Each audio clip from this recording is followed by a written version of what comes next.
Hello, my name is Darren Thomas, and I am the Director of Educational Research Techniques. In this video, we're going to take a look at assessing speaking in the context of ESL.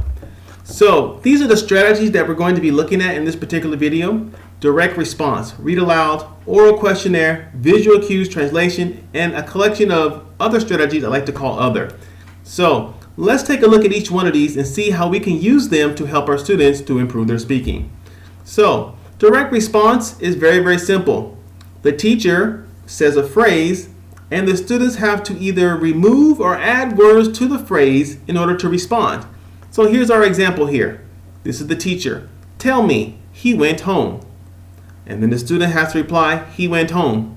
Now, of course, you're probably thinking this is not much of an assessment. However, the student had to know to remove the first two words, tell me. So for a beginning student who is learning the language, this is much more challenging than it seems. The next one that we're going to take a look at is read aloud. Reading aloud, I think you can tell already from this, is that you give the student a book or a magazine or article, and they read it out loud to you. Now, the focus here is on pronunciation and fluency, which of course is common whenever you're assessing speaking. The problem here, however, is that reading aloud is not always considered authentic, because in the real world, I think we all know that you rarely have to read out loud in any kind of practical context. So you have to keep in mind that if your goal is authenticity, reading aloud may not be the most appropriate strategy for assessing speaking. Our next strategy is oral questionnaires.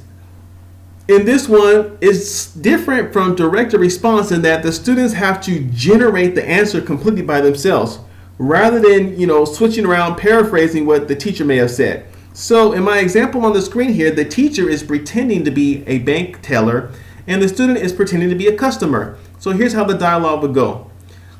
This is the bank teller. Would you like to open an account? And the student can reply yes or no, probably. And then the teacher will say, assuming the student says yes, how much would you like to deposit? And then the student has to say a numerical amount for the currency. So in these two simple little questions here, the student has to know the proper responses for closed-ended questions, yes or no. And also they have to know, if they do say yes, a numerical amount and the currency as appropriate to whatever context they're learning the language in. Much more challenging than a direct response. Now, the next strategy we're looking at here is visual cues.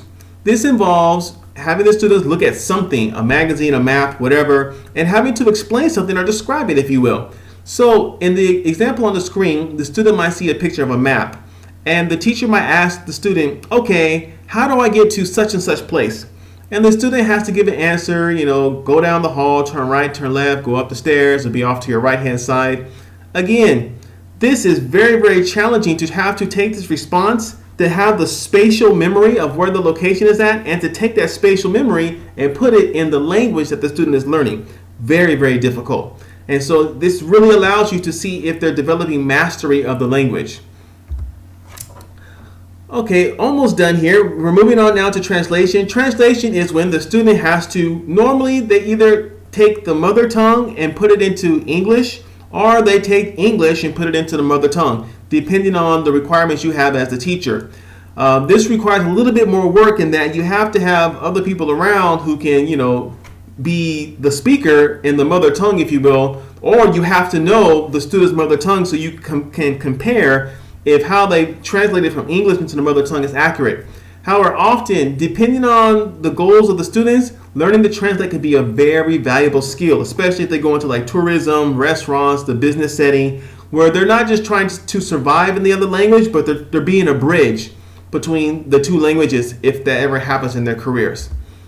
Now, there are several examples that I did not cover, and these are actually the much more popular and common ones that almost anybody who's taught ESL is familiar with. Such things as interviews, role play, and presentations. I don't think any of these require any deeper explanation because most of us as English teachers are already familiar with these. So, in this video, we took a look at how to assess speaking in the context of ESL. We looked at direct response, reading aloud, oral questionnaire, visual cues, and translation, as well as other strategies such as presentations and role play. I want to thank you for listening. Again, my name is Darren Thomas, and I'm the Director of Educational Research Techniques. Take care.